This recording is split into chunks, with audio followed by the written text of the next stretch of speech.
Not long ago, some student friends asked me to tell the story of Artist Web Workshop. Nobody knows about Artist Web Workshop. So I will tell you a very short story about architecture, where it can bring you, and about friendship with wonderful young students. It's Christmas 2004, and I hear, Dad, we like Romania. Why don't we do our mandatory workshop there? And you obviously have to help us get that project off the ground. That was my Christmas present for my children. So there I was. I never thought of coming back to Romania, but for short vacations. And I stood there in front of a bunch of people who had decision-making power, and their answer to my request to renovate some old stone benches came snapping. Yes, do it. I asked that question twice, 3 times. I couldn't believe it. The answer was, again, yes, yes, yes. So I told myself I must have been very convincing. But my perception changed a bit 6 months later, when I showed up with 12 students from abroad in Sinaia, ready to work on something that we had decided long ago. And everybody said, "You really are here?" I said, "Yes, obviously." But they were even more aghast when we said that we are really doing a project that we prepared for, and that we are really doing the work. So first week, everybody was absolutely reluctant what we were doing. Second week, people around started helping. Third week, we had to tell everybody, please, in order to finish the work, we don't need any more help. We ended up doing 2 benches, not 1. And that started our project. It was the first step of it. Comes 2007, and Romania, at last, turns its mind, not its heart, to the European family. I had missed the turning down of the Berlin Wall, so I said I want this history a second time. And I decided to share some time with my old country. And that's called in America homecoming. As soon as I arrived, nevertheless, I was asked to go. I had joined a couple of local foundations, and the first thing they asked me is, could you represent us in some international European projects? So there I was, back on the road. But that brought me closer to architecture students. Obviously, we're very narrow-minded architects. We always hang around in areas that have architecture students among them. I connected with these students, and we had very intense discussions. And you know that students can be very intense when they want something. And they got the grip on me, and they didn't let me go until they told me that they wanted more concrete experience the word. They wanted to get hands-on experience to balance their theoretical school approach and only theory. And thirdly, they told me that I had to do something to get their project off the ground. Again, I immediately understood their very altruistic approach to life. But I got into this trap again, and it would combine with numerous requests from previous students that wanted to, one, come back to Romania and then pursue the previous experience. I will show you now a couple of slides of the previous experience.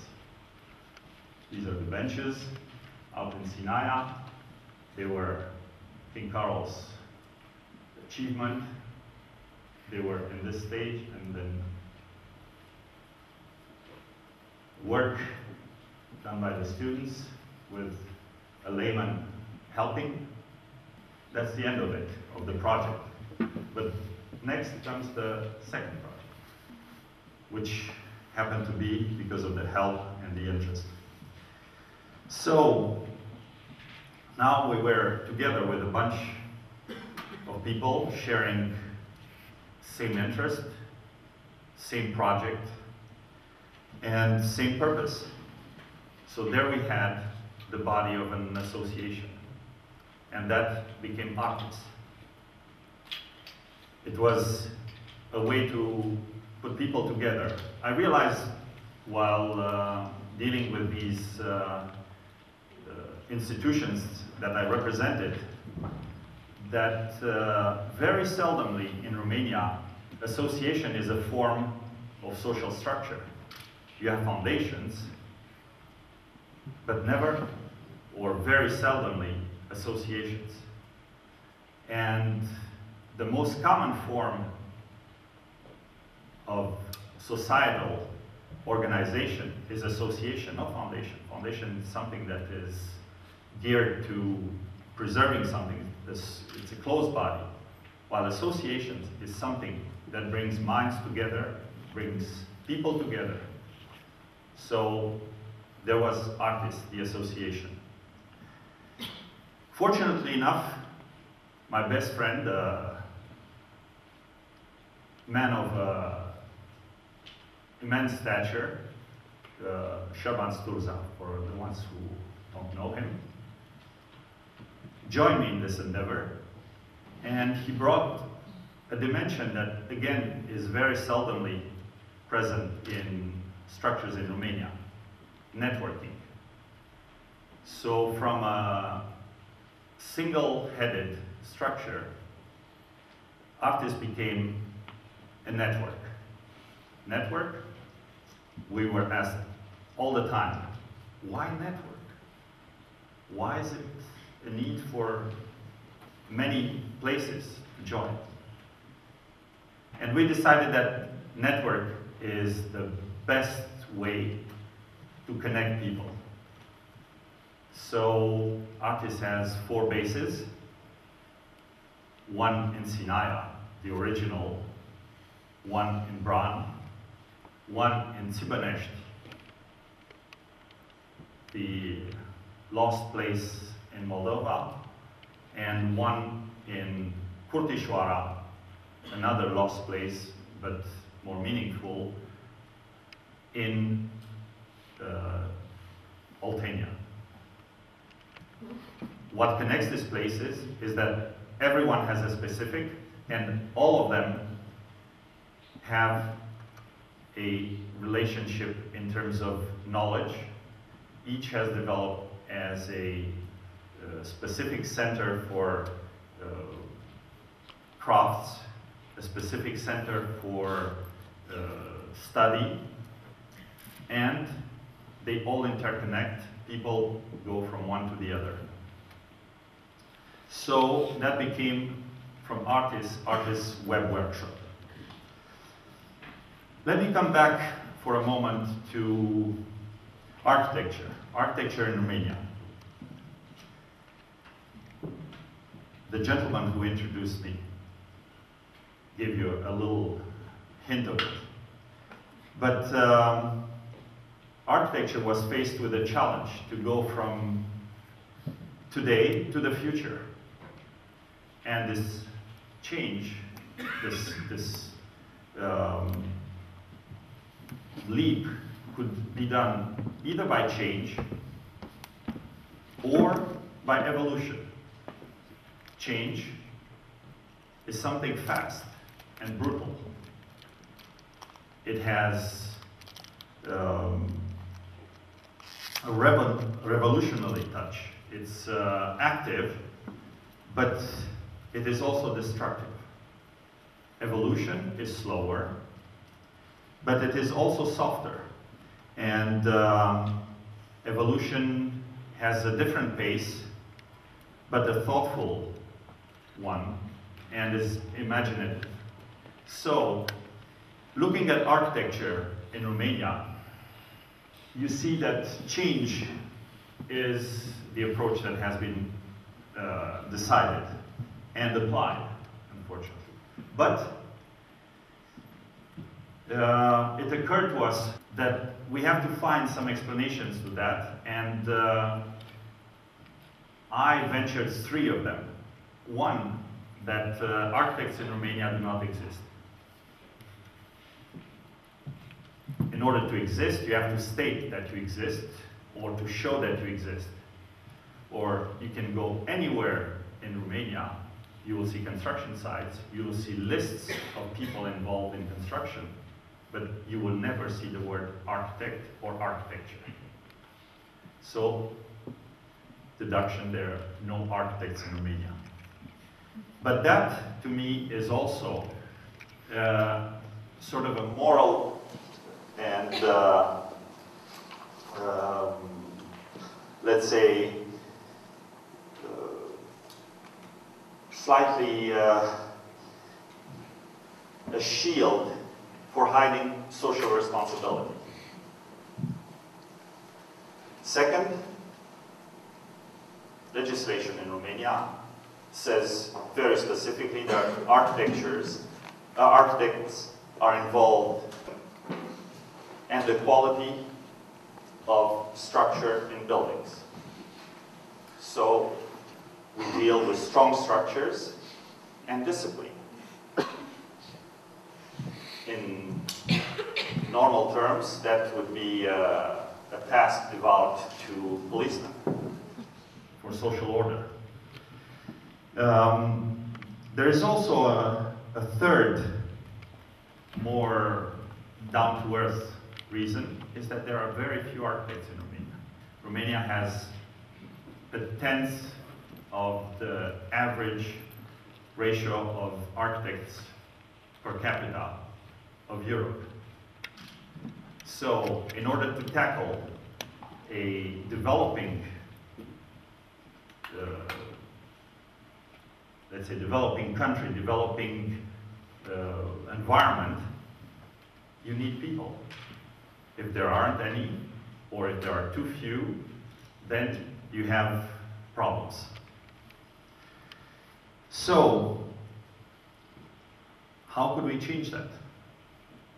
And so, artists decided that, first of all, we have to teach evolution, not change. So in order to teach evolution, we did some quantum changes. And quantum changes are examples like this. You take a very small structure, you take something that is destined to be torn down, and then you do something out of it. And gradually something that used to be the cabin for the local policeman checking people going in and out of an orchard farm can become a human place. Next one. Okay? This is a small example, but that can be translated in stronger examples. And then you deal with the new generations. You deal with students. And what do you do? How can you do that? Then, first of all, you get them periodically out of school for on-site experiences. And then you give them the opportunity to face the physical and social reality. If you don't do that, there's no way that they can tackle that. There's no way that they can see what physical reality is and that social reality is. And there is a big gap between school and social reality. You get them in contact with places, you get them in contact with people.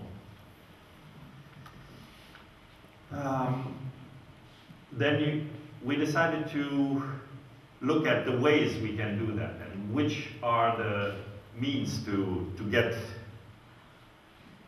apply these things. And the first principle that we developed is teamwork. It's strange that in the architecture education, teamwork is a forbidden word. In school, there's no project that is done in a team. It's forbidden to work in a team. And I don't know, probably all of you had seen the boards on a construction site. They generally span for a couple of meters, showing every member of a team. Okay? So if you don't know how to work in a team, you cannot operate in our profession. Then we decided to bring students in contact with vernacular construction, vernacular architecture, which is the basis of any culture, but specifically in Romania, which has a very, very strong architectural culture.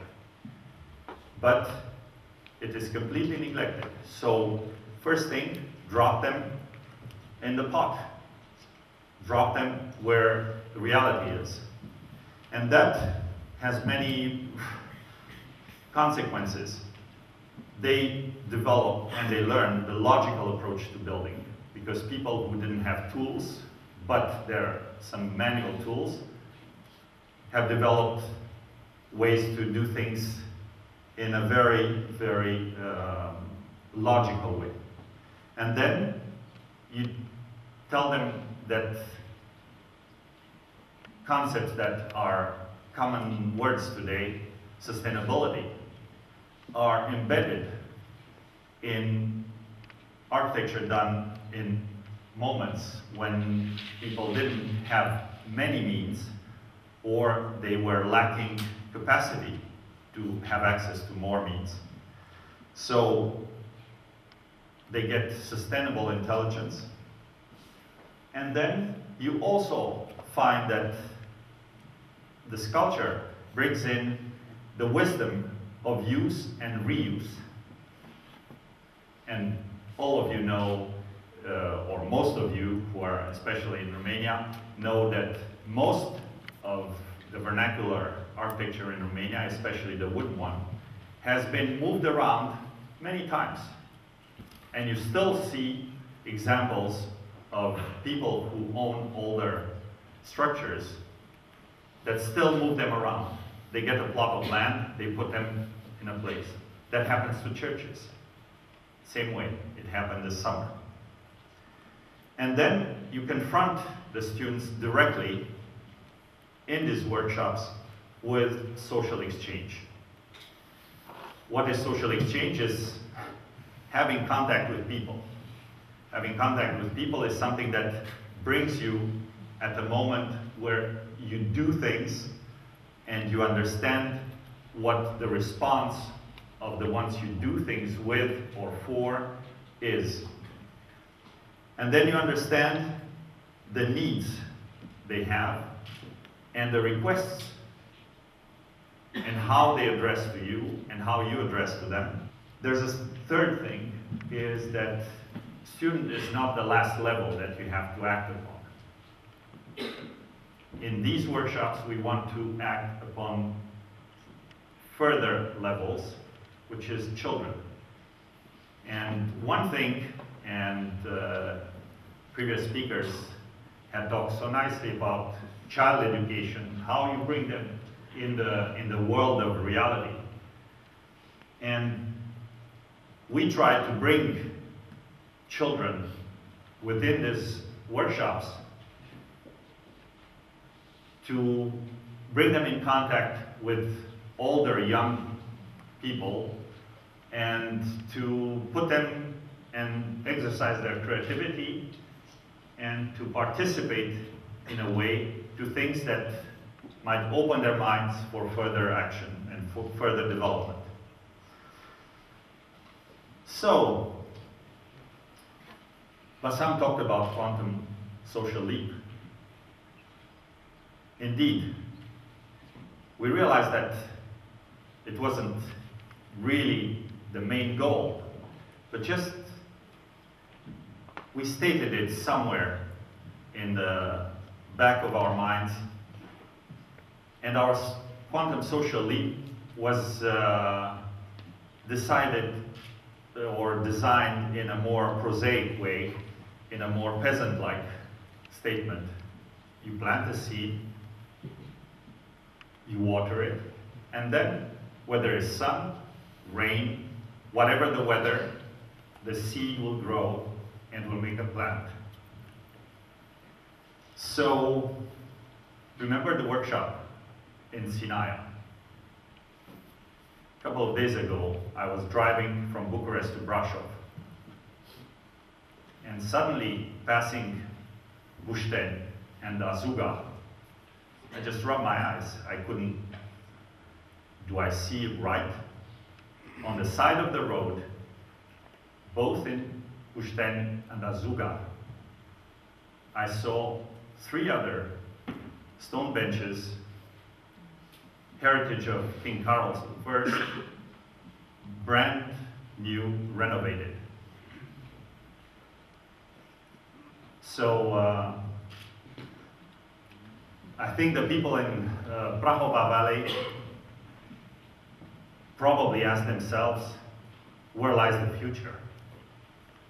And their answer was, in ourselves. Thank you.